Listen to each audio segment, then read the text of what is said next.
Mijote Express. Aujourd'hui, je vous parle d'un sujet nutrition qui nous concerne tous, les fibres alimentaires. Bien que les fibres ne contiennent ni vitamines ni minéraux et ne sont pas digérées, elles sont un élément essentiel pour nous aider à rester en santé.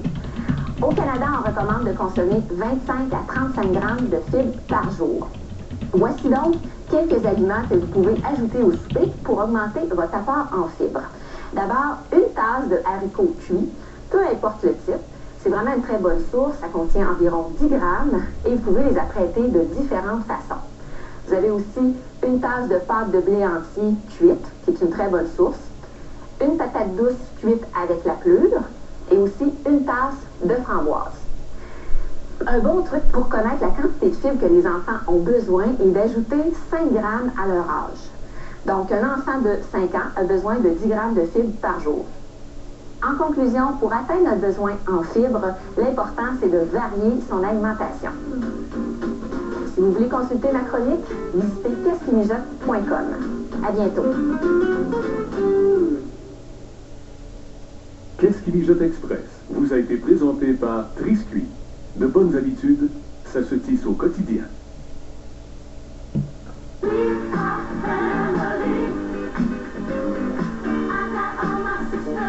Chez Chevrolet, on vous traite comme des membres de la famille. Durant l'événement prix des employés de GM, vous payez le même prix que nous, avec des ajustements de prix allant jusqu'à 14 000 $ et 0% de financement à l'achat jusqu'à 60 mois sur les modèles sélectionnés. C'est le temps de profiter de nos meilleures offres. L'événement prix des employés, c'est pour un temps limité, chez votre concessionnaire Chevrolet. Premier bulletin de la prospérité. Le Québec obtient à peine la note de passage. Le TVA Nouvelle commence maintenant. Le Conseil du patronat sonne l'alarme. Le Québec ne crée pas assez de richesse et se dirige tout droit vers un mur. Les entrepreneurs doivent se botter derrière, les travailleurs, les syndicats doivent se botter derrière et le gouvernement doit se botter derrière. Après le choc, la tristesse, la famille de Réjeanne Pelletier-Charette veut comprendre pourquoi elle est morte. On veut pas que ce soit arrivé. C'est trop dur. On attend des réponses au lendemain de l'écrasement d'hélicoptère qui a fait 4 morts. La compagnie Heli-Excel rencontre en ce moment les médias. On peut parler. Non, Jocelyn Dupuis est allé à la boxe. La présence de notre journaliste n'était pas appréciée au lendemain de notre reportage sur les fréquentations de plusieurs hauts placés de la FTQ Construction.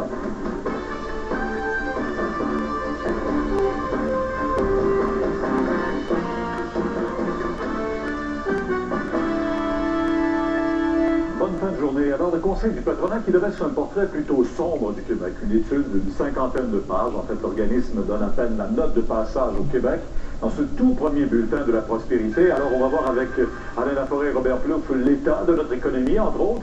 Alain, qu'est-ce qu'on devrait faire pour au moins améliorer la performance de la province? Ce qui est clair pour le Conseil du patronat, Pierre, c'est qu'il faut améliorer la formation de la main-d'œuvre. C'est là où le Québec sous-performe et doit réagir compte tenu du vieillissement de la population. C'est un phénomène pour l'ensemble des pays industrialisés, mais pour le Québec, on doit vraiment miser là-dessus. Et on peut regarder quelques indicateurs qui font dire que le Québec ne se classe pas très bien. Entre autres, on reçoit la note D.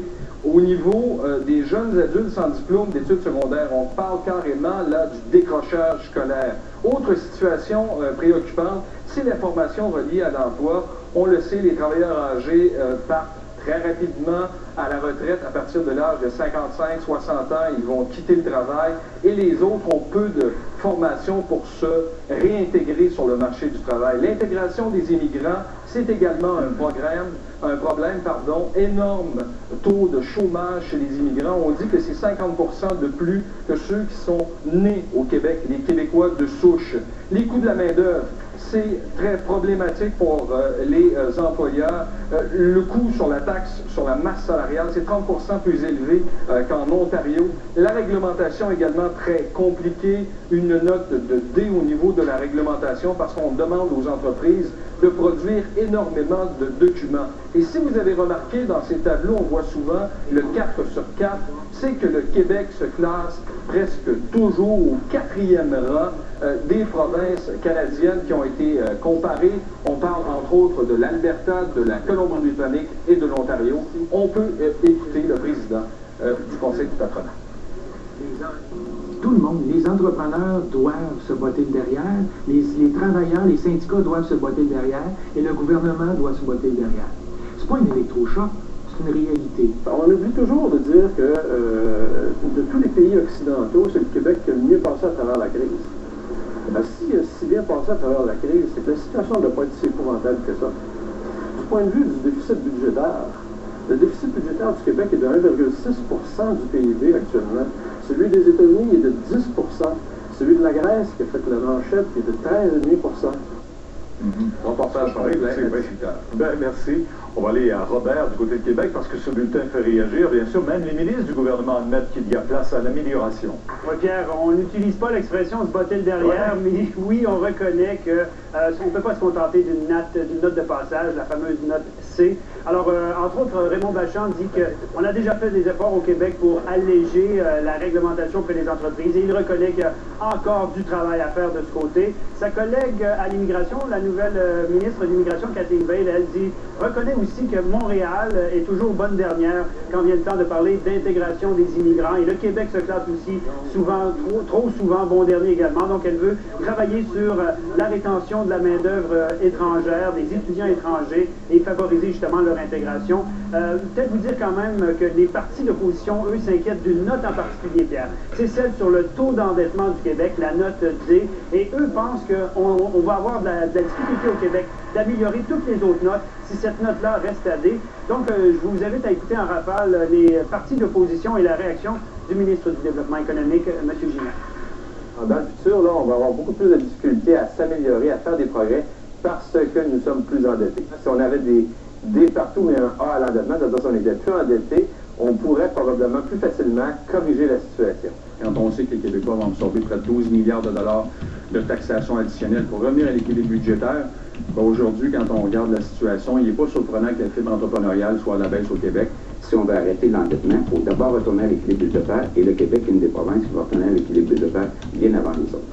Oui, le président du CPQ disait que le gouvernement doit se botter le derrière, mais aussi les entrepreneurs et les travailleurs.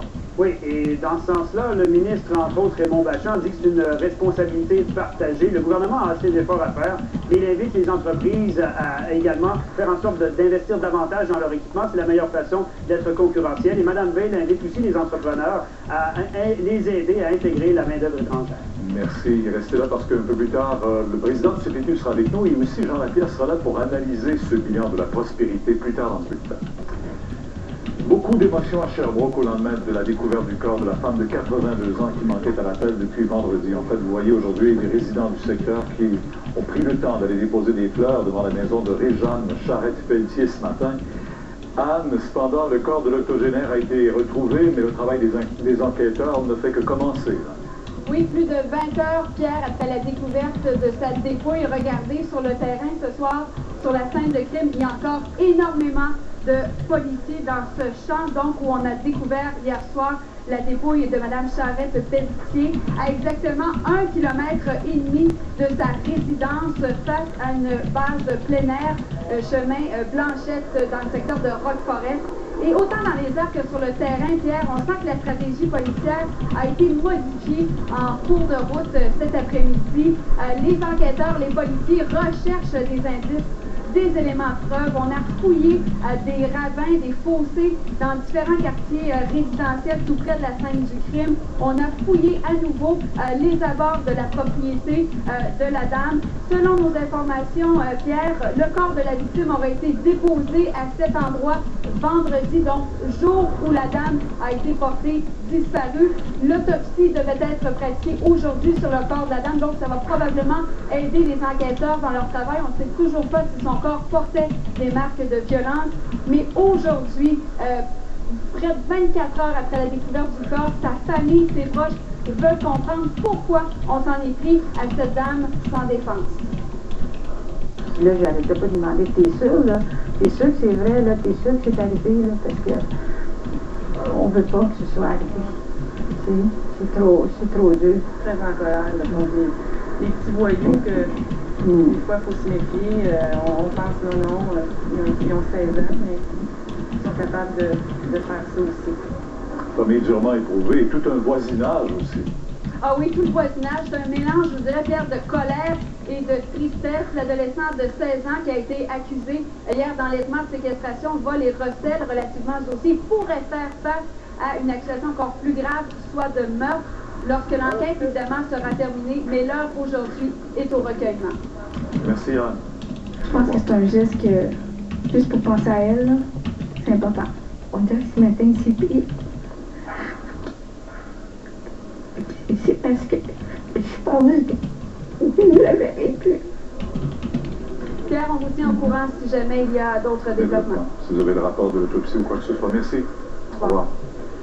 Sur la Côte-Nord, le Bureau de la sécurité des transports fait le point présentement sur l'écrasement d'hélicoptère qui a fait 4 morts hier à Sept-Îles. Les enquêteurs n'écartent aucune hypothèse pour l'instant et comptent faire des vérifications, notamment au niveau de la météo et de l'état de santé du pilote.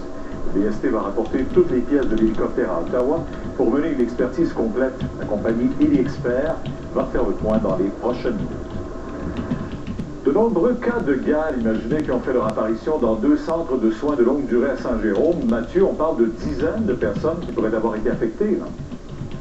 Il y a au moins 6 cas de confirmés, mais une 50aine de cas au total, autant chez les employés que chez les résidents.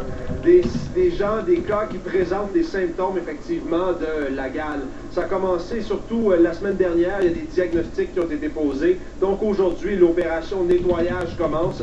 On va traiter tout le monde avec de longueur, un traitement que autant les employés que les patients devront suivre, même ceux qui ne sont pas affectés par le parasite en question, donc des démangeaisons, des lésions, des boutons sur la peau. Et la santé publique ne veut courir aucun risque. Il y aura un nettoyage également de la literie, des vêtements également des gens qui ont contracté le parasite. Même si ça se transmet par contact peau à peau, on ne veut courir aucun risque. Là-dessus, un médecin de la santé publique. Là, c'est de mettre en place des mesures qui peuvent paraître pour certaines, des fois, un peu, mais pas sûr qu'on traite tout le monde. C'est la seule façon de contrôler cette éclosion-là dans un établissement fermé comme un centre d'accueil. On a été informé par les employés qui se demandent pourquoi la direction n'a pas agi plus tôt. Parce qu'il y en a qui nous ont dit, écoutez, au printemps dernier, nous, on avait des patients qui se plaignaient justement que ça leur piquait, qu'il y avait des symptômes justement de la gale. Pourquoi le diagnostic n'est pas venu plus tôt? Là-dessus, une employée à qui on a parlé. Entre autres, des boutons qui piquent, il y a des gens qui disent que ça pique, et après ça, nous, les employés, on est plusieurs qu'on a eu la même chose, mais on se faisait dire que c'était des boutons de chaleur ou des éruptions cutanées. Pour vous, ça a été pris à la légère? Trop à la légère, là. On en est rendu à un point aujourd'hui où ça déborde. Pierre, les 2 CHSLD touchés sont le CHSLD Villa-Soleil où l'on se trouve et le CHSLD Diouville. Les visites sont interdites. Probablement que ça va aller en début de semaine prochaine. Merci. Belle nouvelle à 18h, Harold, d'une exclusivité, mais une belle nouvelle parce que c'est une greffe de foie qui provient de donneurs vivants à un enfant. C'est une première chez nous, ça. Oui, mais on savait déjà que l'hôpital Saint-Luc pratiquait les dons vivants d'adulte à adulte, on vous en a déjà parlé. Mais là, c'est la première fois qu'une personne donne une partie de son foie. C'est ce petit bonhomme-là, 2 ans et demi, Dylan, qui a reçu une partie du foie de son oncle. Alors, ça a été réalisé en avril dernier à l'hôpital Sainte-Justine en collaboration avec l'hôpital Saint-Luc. J'ai rencontré un petit peu plus tôt ce matin à l'hôpital Sainte-Justine les parents et vous allez voir qu'ils sont très heureux parce que c'est vraiment un don de vie que l'oncle a fait au petit bonhomme.